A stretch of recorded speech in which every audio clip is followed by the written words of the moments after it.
one of the things I wanted to highlight really is, instead of always trying to fix individual issues, which we all get kind of tied up into, right? And that list becomes very long in itself.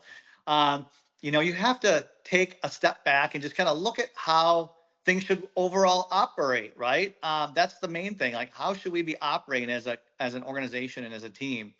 And so I would love to find out, Aaliyah, kind of like, or really just walk us through like how you approach that, right? So if you go to the next slide, Connor, I think one of the things that would be interesting to talk about is like when you started to make the case for change, right? Like you probably, I'm assuming, Aaliyah, had at some point said, this isn't working, right?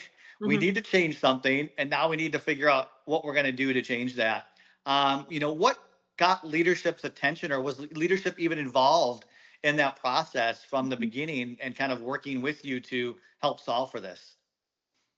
Yeah, so I would say that it was kind of chipping away at some assumptions.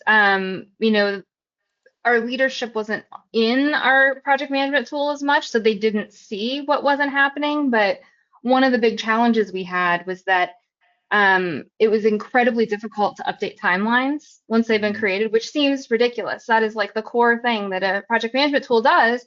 But I would say, unfortunately, it came to light in some cases through issues that arose. So, um, a project that got off track, or in most cases, one where we wanted to be able to hold one of our clients accountable to a timeline, but because things weren't always up to date within our tool, it was hard to do that. It was hard to make the case for where they had missed deadlines. And Mhm. so then we ended up having to make up the difference always. And so when we had sort of fact finding conversations about what went wrong, often I was able to say, if we had a tool that could track this better, this would make everything easier to go back and say, hey, here's where things got off track, or for us to keep people on track while we're going through a project. So there are a few examples of that. I think a lot of it was drawing those connections between an issue that had come up, like we didn't make these edits that they expected us to make. Well, when our edits are scattered among all these different formats, it's really hard to keep track of those things. And so it increases Mhm.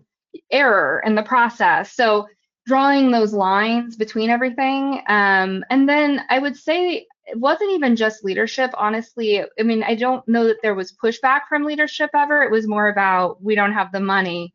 That was the biggest thing. So being able Mhm. to find a way to make a case for how this would save us time and money, we'd be more efficient.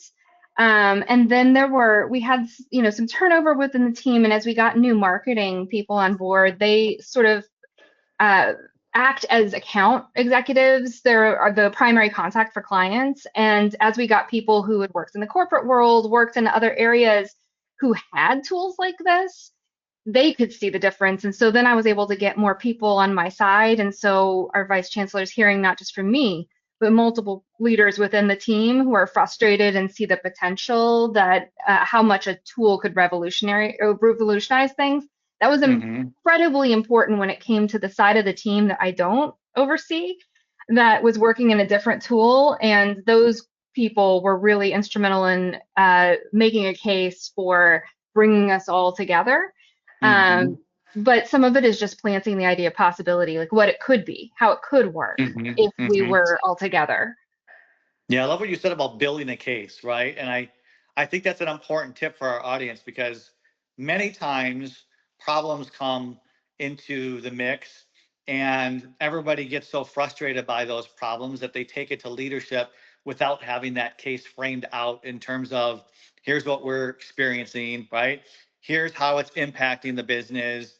Here's how it's impacting our employees without ever, here's how we need to fix it, right?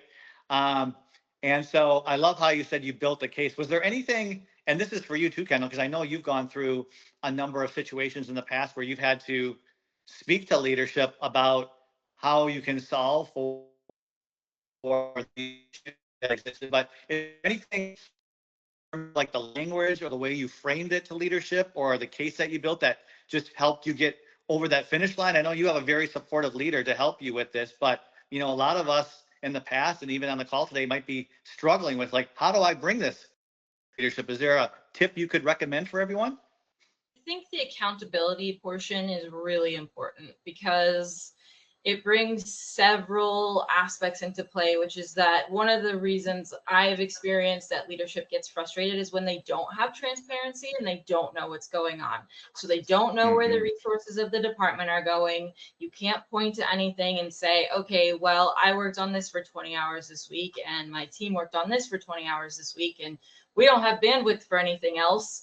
You can't just keep piling on. But without leadership being able to see that and also know that, like, sometimes when things fall behind, it's not your fault, right? Like, if you have that chain where, you know, you're waiting for your print approval to come in and you're stuck, you know, your Mm-hmm. boss won't look at you and say, okay, well, this is your fault for not moving it along, when they can see that you've done your best and you're trying, but it's not your fault. So that is really important to me, because I find when leadership gets unhappy, it's because expectations haven't been met, Mm-hmm. and usually that's because there's not transparency into what's going on.